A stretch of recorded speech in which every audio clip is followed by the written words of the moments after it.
una amiga y un amigo que le van a entrar a la mesa de diálogo. Agradezco a la doctora Leticia Calderón Chelius, experta en asuntos migratorios, investigadora del Instituto Mora, que nos acompañe junto al mejor flautista de México, el maestro Horacio Franco, en esta mesa de diálogo. Te saludo primero a ti, doctora. ¿Cómo estás? Te saludo a la distancia.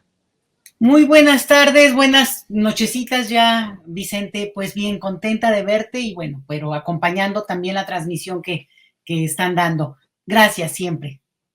Gracias, doctora. Maestro Horacio Franco, te abrazo a la distancia. ¿Cómo estás?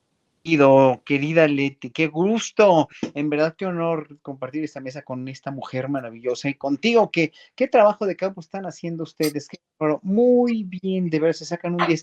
Tu diálogo ahorita con este hombre de Guanajuato, qué civilizado, qué maravilla, cuando se logra un entendimiento, aunque sea con diferencias, pero el entendimiento y el logro de poder con una dialéctica correcta, justa, fina, como periodista, tus inteligentes preguntas y sus respuestas también que parecen bastante honestas, como bien decía Jaime. Creo que has logrado mucho con esta entrevista y has logrado hermanar mucho lo que todos los ciudadanos comunes y corrientes queremos, hermanarnos, aunque seamos diferentes. Pues mi querido Horacio, porque tú hablas desde el corazón, como siempre lo has dicho, y porque la doctora Leticia Calderón Chelius es experta en estos asuntos. Dame tu opinión, querida Leticia, de todo esto que surge en la peor tragedia de tráfico de migrantes en la historia de Estados Unidos. No sé si estuviste al pendiente del diálogo con Juan Hernández, el secretario de los migrantes de Guanajuato. Estoy seguro que tenemos mucho que avanzar en cobertura y en concientización, y perdón que sea tan repetitivo para la audiencia, a ambos lados de la frontera, querida doctora Leticia Calderón Chelius. Pues mira, Vicente, obviamente este es un tema que tiene, digo, ya la tragedia en sí misma, ustedes la están cubriendo, acompañando, y es una cosa pues que no tiene dimensión, realmente es algo, es dantesco, es tremendo, es un crimen de una deshumanidad absoluta, y bueno, eso puesto en un contexto así muy local, además que tú estás ahí en una comunidad muy mexicana, pues es más doloroso aún.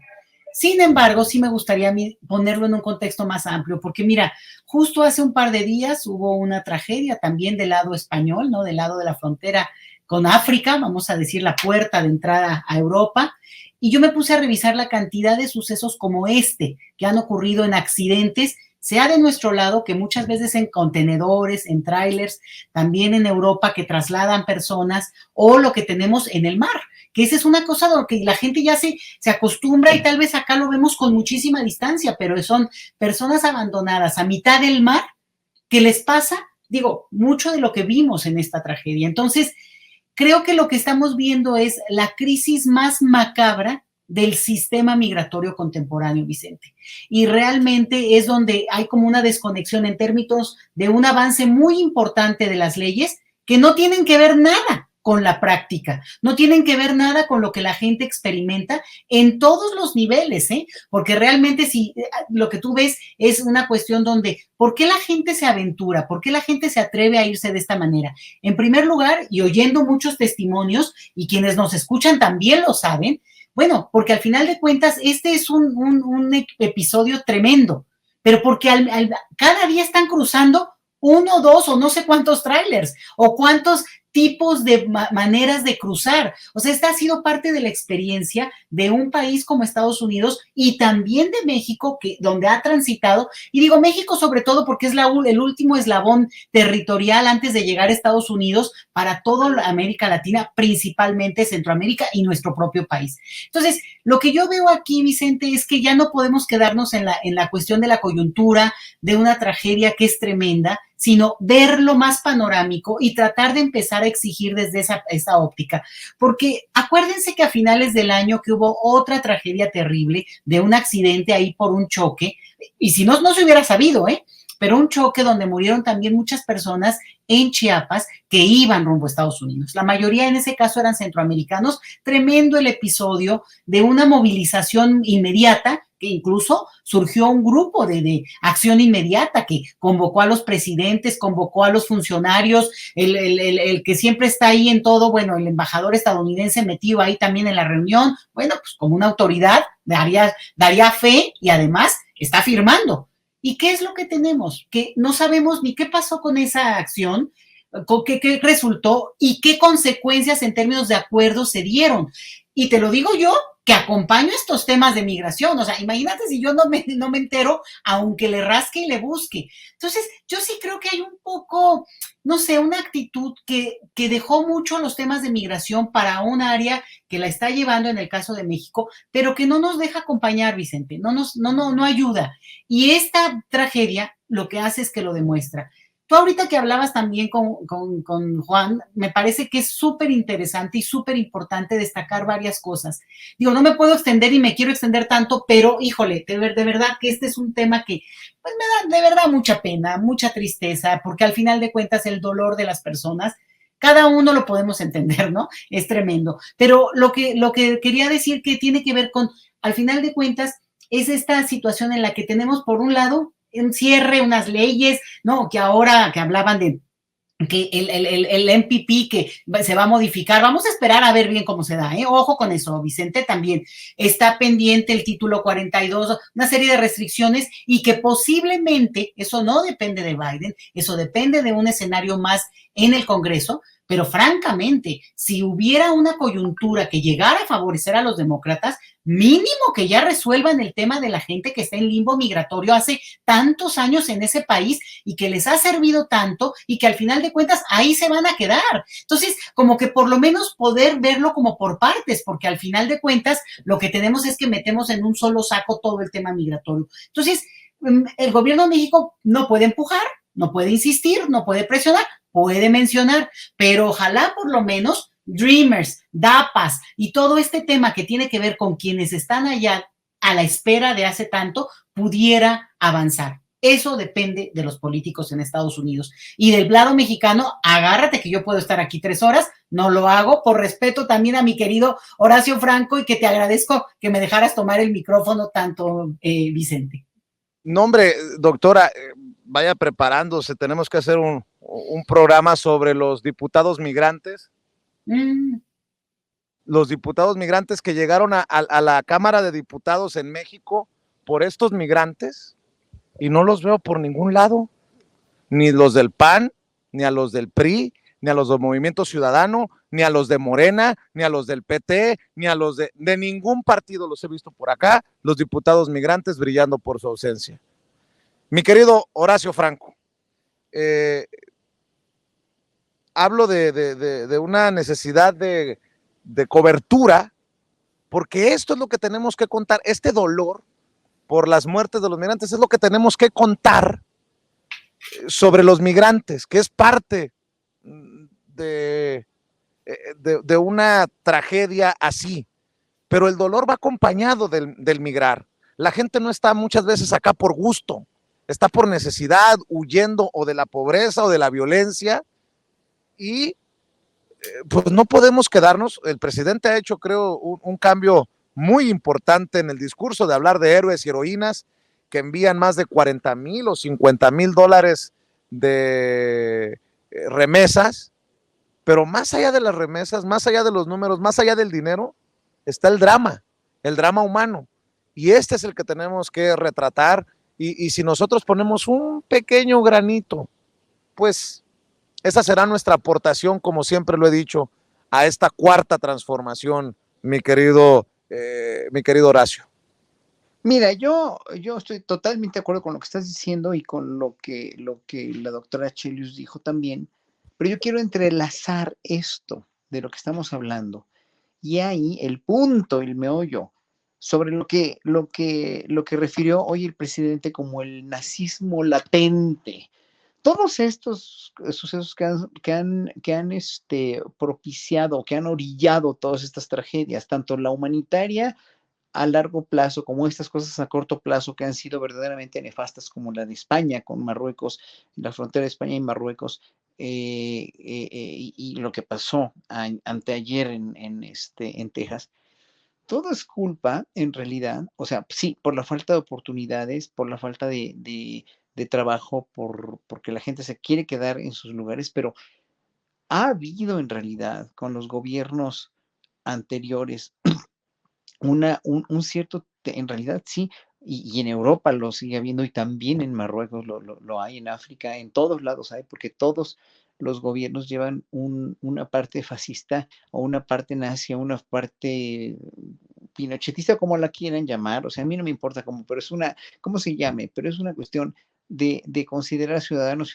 de segunda, ¿no? A sus ciudadanos mismos, ciudadanos de segunda, ¿no? Les pasó a esta tribu de África, les pasa a los guatemaltecos que no son ricos, que no son rubios, que son, porque Guatemala es un país muy racista y me ha constado muchas las veces que he ido, me ha constado mucho. Pues en Honduras la falta de oportunidades también y la diferencia entre ricos y pobres que hace que los ricos se vuelvan en un momento dado no confesionalmente nazis o fascistas, pero sí hacen que en un momento dado la gente pobre no tenga oportunidades como precisamente hicieron con las leyes de Nuremberg de 1935, los nazis, donde les prohibieron a los judíos tener, y ahora sí en mala leche, ¿no? Tener propiedades, tener carreras, etcétera, etcétera. Eso se lo hicieron a los judíos en Europa siglos enteros, o sea, más de un milenio, porque les inventaron el mito de Isida, el mito de que ellos mataron a Dios. Entonces, con ese estigma, los judíos estuvieron en Europa. Siempre algunos grandes personajes los protegieron, como León de Módena, un rabino que protegió mucho a la comunidad de Mantua, por ejemplo, hizo que hubiera artistas prominentísimos dentro de la comunidad judía, pero no fue, o sea, no había realmente un permiso para que los judíos hicieran más que dinero. Eso fue lo que los orilló a convertirse en usureros, prestamistas, etcétera, etcétera. Por lo menos con los judíos lograron algo. Lo que Hitler quiso es exterminarlos, porque él pensaba que era una plaga, así que eran como ratas, incluso la propaganda de Goebbels, o sea, que es muy exagerada, los compara con ratas, pero bueno, ahí sí estuvo, o sea, sí es muy fue muy fuerte lo del fascismo, pero yo me pregunto a mí mismo, ¿no es un cierto tipo de fascismo, de considerar a ciudadanos como ratas o como ciudadanos de segunda o como gente indeseable en tu propio país,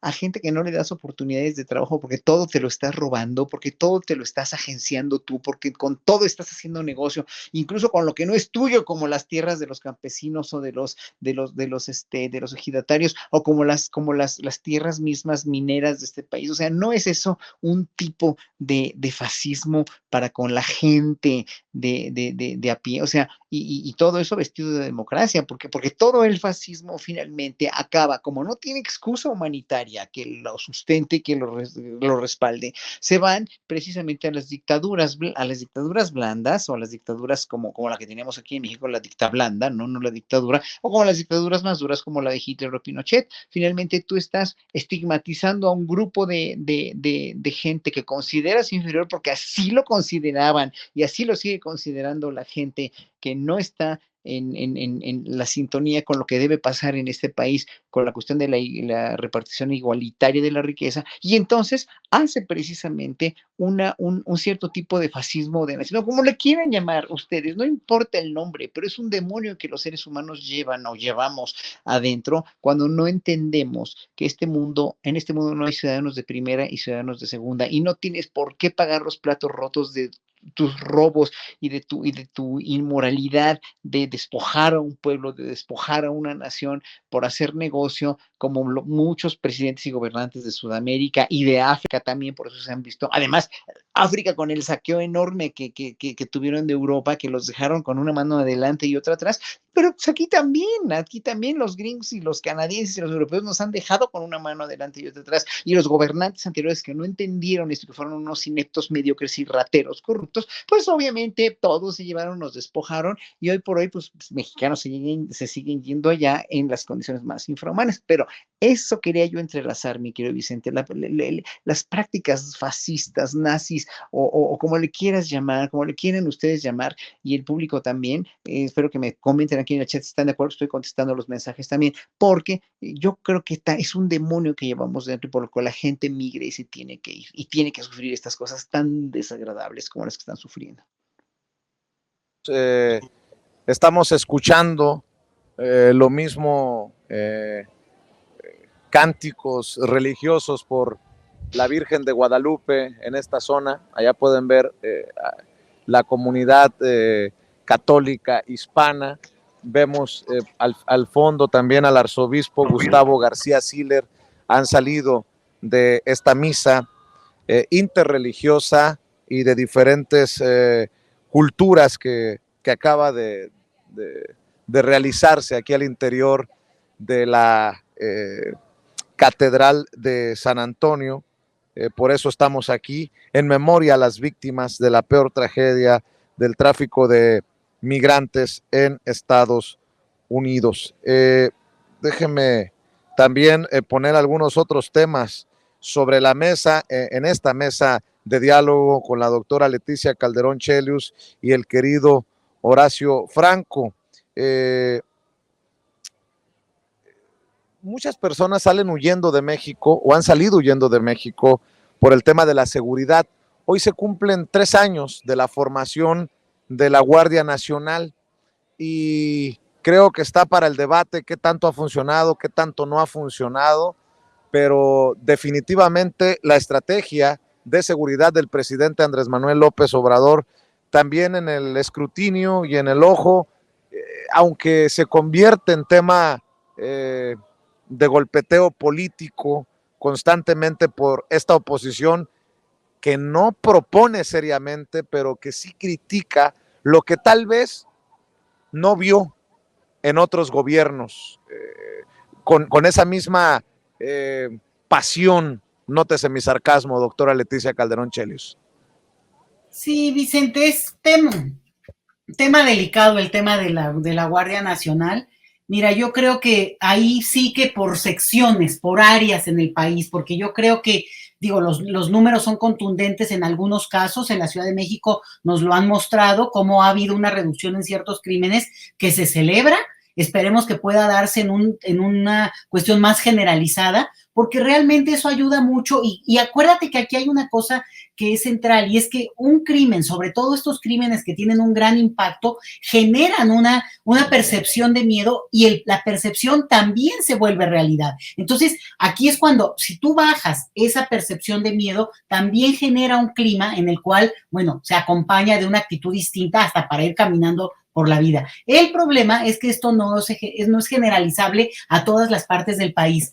La información que yo tengo, Vicente, sobre todo ligada con el tema migratorio, es que hay entidades que están expulsando a personas por cuestiones de violencia, que se junta también en nuestro caso mexicano con que hay la reunificación familiar como una vía. Es decir, que muchas veces la gente, y ha pasado desde hace tiempo, no argumenta que se va por violencia, se va, porque es parte de lo que se conoce, porque si es de Michoacán, de Guerrero, bueno, olvídate de Guanajuato, ¿no? Hay toda una tradición de migrar. Entonces, si la situación, al final de cuentas, empuja a migrar, tal vez no se argumenta que sea ese la razón por la que te vas, pero es parte del escenario. O sea, como que es muy distinta esta situación donde alguien directamente es amenazado y se va, pero sí tenemos un recrudecimiento de este tipo de casos. Digo, obviamente yo lo acompañé mucho, saludo a la gente de Mexicanos en el Exilio, ubicada en El Paso, Texas, con quien he acompañado y trabajé un tiempo, que me parece que, bueno, ahí sí eran unos casos como muy evidentes en el sentido también de solicitar asilo, pero que ese es un punto importante. La mayoría de los mexicanos no optan por esta vía de emigrar, porque además el gobierno estadounidense cierra mucho esa posibilidad, ¿sí? O sea, los mexicanos reciben mucho menos, en un porcentaje mínimo, de reconocimiento a la condición de personas que salen por cuestiones de miedo creíble, como se dice en el derecho de este tema, ¿no? Del asilo. Entonces, sí creo que estamos en un tema que hay que verlo, qué impacto ha tenido o no la Guardia Nacional, no solamente en la estadística, sino efectivamente diría yo, en contener los casos de criminalidad generalizada y asociada a la vida cotidiana. Yo ni te cuento, pero sé de cosas en Michoacán muy, muy graves y no podemos tampoco cerrar por ahí. Yo no estoy diciendo que haya una varita mágica, yo siempre he sido de las que cree que hay un factor en el cual uno tiene que creer, apostar y acompañar, pero es evidente que tampoco podemos decir que está resuelto o ni siquiera, porque porque estamos cargando algo muy duro, ahí también yo lo entiendo y sí me da mucho coraje, ¿no? Que de repente resulta que un poco lo que pasó en Chihuahua, que imagínate, familias de Chihuahua, ¿no? Entonces ahí entra la otra parte. Pues sí, ¿qué se está peleando en la Sierra Tarahumara? Pues los recursos naturales, Vicente, y que esto lo metan con el asunto del narcotráfico y todo, bueno, pues es buen pretexto en el sentido de que efectivamente se cruza, pero lo duro ahí son esas transnacionales y esos grandes empresarios que se están peleando por la madera, por las tierras para ganadería, por el agua, el oro que es el agua, ¿no? Entonces, creo que frente a ese escenario se vuelve muy complicado hacer una evaluación definitiva, que no digo, y tampoco soy experta en ese tema, pero sí mantener, digamos, un poco la idea de que hay que acompañar una estrategia, porque la última cosa que quiero decir, Vicente, también es muy cómodo decir, hay que hacer tal cosa, el hay que, no sabes cómo me pudre a mí, hay que, a ver quién lo va a hacer o cómo está la cosa. Ya alguien se avienta, hace las cosas, hay una estrategia, hay una ruta, pues hay que también darle cierto tiempo. Entonces, aquí lo difícil es que uno se desespera, pero Claro. justo hay que hacer ese acompañamiento también como ciudadanos, Vicente. Doctora Leticia Calderón Chelius, querido Horacio Franco, permítanme ver si nos regala un par de minutos el arzobispo Gustavo García Siller en esta transmisión en vivo y en directo. Arzobispo, un par de minutos. Un par de minutos. Me ha erizado la piel con lo de la cultura de la muerte. Cultura de la muerte. Necesitamos una cultura de la vida, donde se respete cada vida humana. Y así como celebramos la muerte de nuestros hermanos esta noche, es resaltar sus vidas, porque toda vida is worth of living. Oiga, arzobispo, y la responsabilidad de los políticos, el 12 de julio se reúne el presidente de México con Joe Biden en la Casa Blanca. ¿Qué espera como líder de la Iglesia Católica? Yo espero que las personas estén al centro de sus conversaciones. Gracias, arzobispo. El arzobispo de San Antonio, Gustavo García Siller, con las declaraciones para Sin Censura.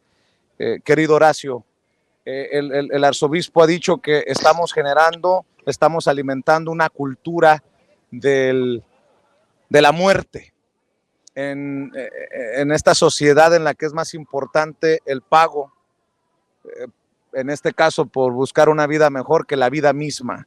Y me ha erizado la piel, lo mencionaba antes de que entrara al servicio religioso el arzobispo, lo ha confirmado aquí, y que dice que espera que las conversaciones políticas tengan a la gente, a los seres humanos en el centro, Horacio. Sí, mira, tiene toda la razón. Él lo piensa como sacerdote, yo lo pienso como ciudadano, como humanista, como artista. Tú lo piensas como periodista, ¿no? Leti lo piensa como analista, como gran intelectual que es. Pero no vamos a progresar si precisamente no hay voluntad política ni hay voluntad nacional, es decir, voluntad ciudadana para poder en estos momentos tratar de enmendar el camino. O sea, el camino en todo el mundo está muy desvencijado, descarriado, viciado. Los gobiernos no ven por los pueblos, muy pocos gobiernos ven por el bienestar de sus pueblos, muy pocos gobiernos además se hacen lo que está haciendo nuestro presidente, de ver realmente por los más necesitados y de atender las causas directamente, porque es directamente a todos los males que tenemos en el país y desde las coberturas de salud hasta la cobertura de la seguridad social para los ancianos, para la gente con capacidades diferentes, o para los jóvenes que no tienen perspectivas y no pueden crecer porque no tuvieron acceso a educación, etcétera. O sea, el presidente lo está atacando directamente a las causas, pero como en el mundo lo último que se ha visto son las causas y lo primero que ven los políticos es los efectos a corto plazo de lo que hacen, por eso hicieron tanta obra pública tan mal hecha y tan inacabada, que finalmente lo último que les importa es ese nivel humanista. Yo me acuerdo que Fox decía, o sea, imagínense, Fox decía que él era un presidente humanista, o sea, humanistas, pero bueno, ya ni digo mis qué, pero, o sea, humanistas en verdad, no hemos tenido ningún presidente porque no les interesaba a los gobernantes en México la real etiología del ser y de lograr una profundización total y absolutamente humanista, psicológica, de salud, de educación para el pueblo. O sea, era nada más mantenernos así a flote, nos mantuvieron así a los artistas, nos mantuvieron así a los intelectuales, nos mantuvieron a todos así como muy, pues, de contentillo y a la gente humilde la tenían, pero muy, muy, muy, muy, en verdad, muy marginada. Y claro, con todo esto, pues, ¿qué les va a importar la vida? ¿Qué les va a importar la vida? O sea, igual yo le diría al sacerdote que ahora entrevistaste, yo le diría, ¿qué le importó a la gente? ¿Qué le importó durante muchos papados y durante muchísimas épocas y durante mucha de la opulencia que vivieron cardenales en México bueno, como Sandoval Íñiguez, como Onésimo Cepeda, como Norberto Rivera? ¿Qué les importó realmente el pueblo? ¿Cuándo hicieron estas acciones? A los que les importaba eran a los soldados de la iglesia, monjas y sacerdotes valiosísimos que estaban ahí, pero a las altas jerarquías del mundo, desde la reina Isabel, pasando por los grandes potentados, pues todos los grandes banqueros, la humanidad siempre les ha valido un verdadero comino y un sorbete. Entonces, bueno, así pienso yo como ciudadano y eso creo que también el sacerdote piensa igual y tú pensarás igual y el público, la mayoría de la gente dolente que estamos precisamente sufriendo por estas muertes, nos importa precisamente que esto no se convierta en un mundo peor. Así es, querido Horacio. Me han preguntado si es Toño el que pasaba por aquí corriendo, y sí es nuestro querido Toño Ruiz, que como hormiguita, como soldadito, desde las 5 de la mañana no ha parado, salvo una siesta que nos tomamos, pero ha estado al pendiente de la misa, mi querido Toño, una misa, me imagino, muy, pues con mucho dolor. Sí, y con una homilía muy potente, muy fuerte, que, insisto, fue hecha, me parece, a nombre de varias denominaciones cristianas, de varias religiones, en voz del arzobispo García Siller. Aquí, pues vamos, una misa, una homilía que comienza con un pasaje del Éxodo: al extranjero no maltratarás ni oprimirás, porque extranjero fuiste, y ustedes en la tierra de Egipto. Quiero ver si es ella. Estamos buscando, nos acaban de confirmar. Voy a ir a ver si dile a la gente. Sí, es que Toño me acaba de decir que una familiar no sé si de un sobreviviente o de un fallecido de origen hondureño, estaba dispuesta a hablar sin censura.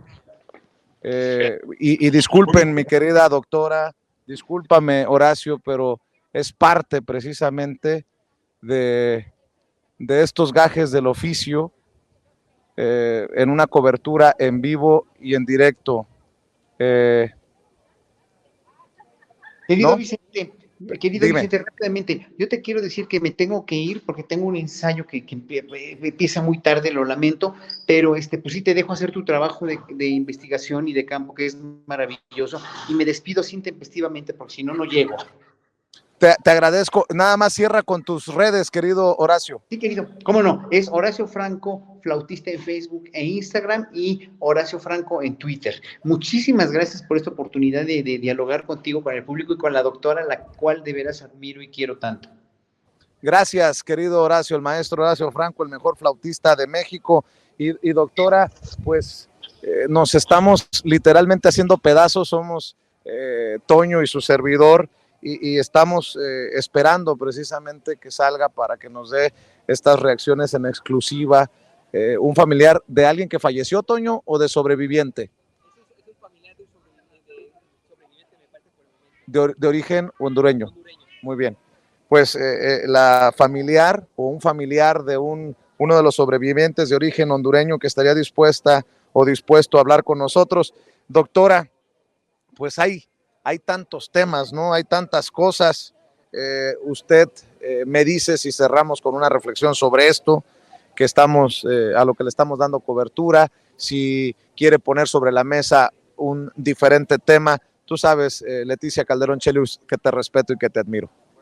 No, a mí sí me gustaría quedarme en este tema, te voy a decir por qué y cerrar con eso, Vicente, porque al final de cuentas ustedes están ahí, están haciendo esta cobertura y yo nada más quisiera mencionar porque creo que hay una cuestión donde lo migratorio, nada más, pero aquí estamos en algo diferente, Vicente, aquí estamos en un tema de trata de personas, en un tema que tiene que ver con el uso y la utilización de, digamos, la condición de poder de estas personas que al final de cuentas le cobran a las personas o las enganchan para tenerlas después esclavizadas y que de manera totalmente, digamos, no, ni siquiera puedo decirlo, pero bueno, criminal, las dejan, las abandonan y creo que eso es lo que tenemos que ver y que diferenciar, porque parte de lo que ha logrado destrabar algunas de estas bandas abiertamente criminales, porque están dispuestas a hacer algo así de esta envergadura. Digo, yo leía en algún artículo que estas personas fueron rociadas de un tipo de salsa que se le pone a la carne para que no olieran y para que no los detectaran en algunos de los cruces. Entonces, estamos hablando ya de algo, de una maquinaria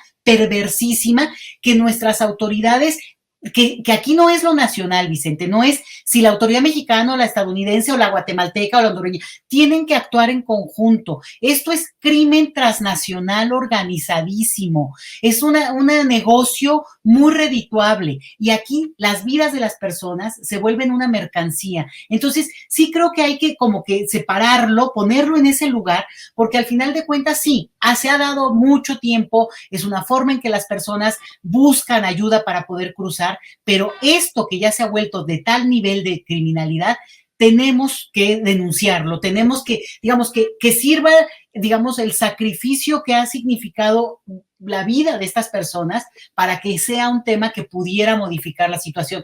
Me da mucha pena decirlo, Vicente, pero se recordarán algunos aquella historia muy triste que conmovió al mundo entero, que era este niño pequeñito en la playa, un niño sirio en la playa, que es una imagen tremenda que se volvió incluso monumento, que lo replicaron en todas las plazas del planeta, porque era el símbolo de lo que no podía ser más. Un niño pequeñito ahí ahogado, ¿no? Y al final de cuentas, bueno, se resolvió la cosa de la familia de los sobrevivientes y ahí quedó. No cambió realmente la situación y sin embargo creo que insistir y tener, digamos, la voluntad de que algo puede cambiar esta vez es algo que tenemos que mantener para, pues como seres humanos también, porque si no es como rendirse y yo creo que eso es lo único, ahora sí que como diría el clásico, lo único que no está aquí en la mesa es rendirnos.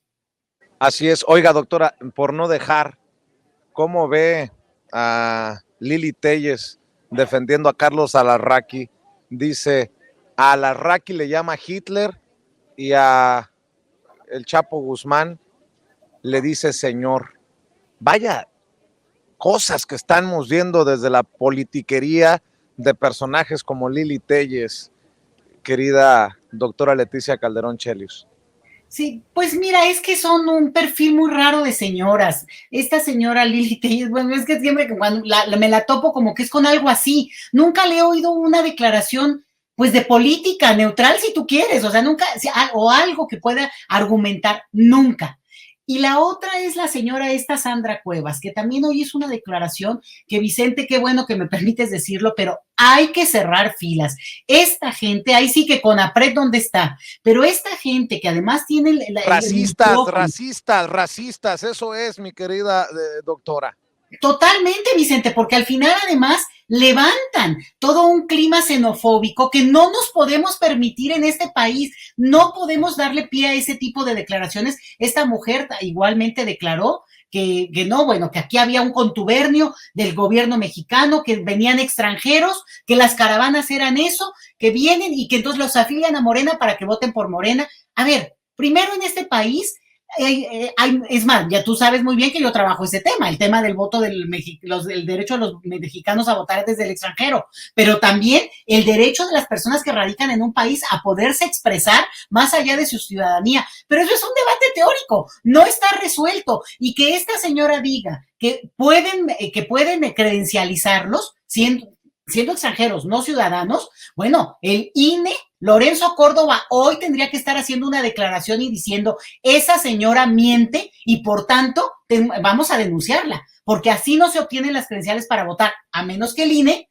no tenga algo que ocultar y entonces por eso no sale a decirlo. Eso te diría por un lado, pero por el otro, el hecho de que argumente que está llegando gente y que quiera cambiar toda la conversación hacia ese punto, me parece de una bajeza y mucho más fuerte porque además lo construye como si de veras supiera algo deja tú de migración, algo de la humanidad, algo que pudiera entender ella. En la Ciudad de México, Vicente, y digo, obviamente esta mujer no lo sabe, pero hay una ley de interculturalidad, una ley que ha costado años de trabajo de mucha gente para generar un ambiente legal, es decir, las instituciones, la cual la obliga a ella para que generen todo un ambiente que permita que las personas que llegan acá eventualmente puedan tener una integración, pues menos difícil, Vicente. Yo no te voy a decir que fácil porque no está. Pero entonces, esta señora hay que denunciarla por todos lados. Y efectivamente, no solo es racista, clasista, es una xenofóbica. Y el otro tuit que me ponías, pues es más simple, ¿no? Es como más de más bajo nivel, es como con menos, digamos, con menos capacidad ni siquiera de argumentar algo. Entonces, mi reacción es esa, no sé qué les pasa, porque realmente también podrían argumentar, incluso, digo, porque uno oye discursos de otros países, hay gente con un discurso muy duro y que argumenta, pero no tonterías, sino mentiras, sino podría incluso decir por qué está en contra o a favor o lo que tú quieras. Pero esto de que salgan con que se sabe que están entrando cualquier nacionalidad, eso exactamente es lo que hay que combatir, Vicente, porque generas una percepción social negativa, como le hizo el señor Trump cuando hablaba de los mexicanos. No. Aquí los mexicanos, hay los mexicanos honorables como nosotros y esos otros que no tendríamos ni que mencionarlos, Vicente. Oiga, doctora, ¿ha escuchado aquella de Chava Flores? ¿A qué le tiras cuando sueñas mexicano? Pide que se pronuncie Lorenzo Córdoba y el INE sobre los dichos de Sandra Cuevas. El INE que ni siquiera ha investigado a Alito Moreno por los audios. Ahí se la dejo de tarea, doctora. Oiga, doctora, le quiero agradecer por su generosidad, lo mismo al maestro Horacio Franco. ¿Por qué no cierra invitando a la gente para que lea su columna, para que esté al pendiente de sus redes? Y obviamente aquí nos vemos en la próxima mesa de diálogo, querida Leticia. Gracias, Vicente. Y pues sí, pues si quieren acompañarme en Twitter, @LetiChelius, y la otra cuenta con más temas migratorios, @migrantólogos. Y decirte que mañana sale los viernes mi columna y mañana se titula de San Fernando a San Antonio, Vicente. Y ahora sí que el que entendió, entendió. Nos leemos mañana entonces. Te mando un abrazo, doctora. Nos leemos mañana. Estamos al pendiente. Buenas noches. Hasta siempre, sí. Gracias.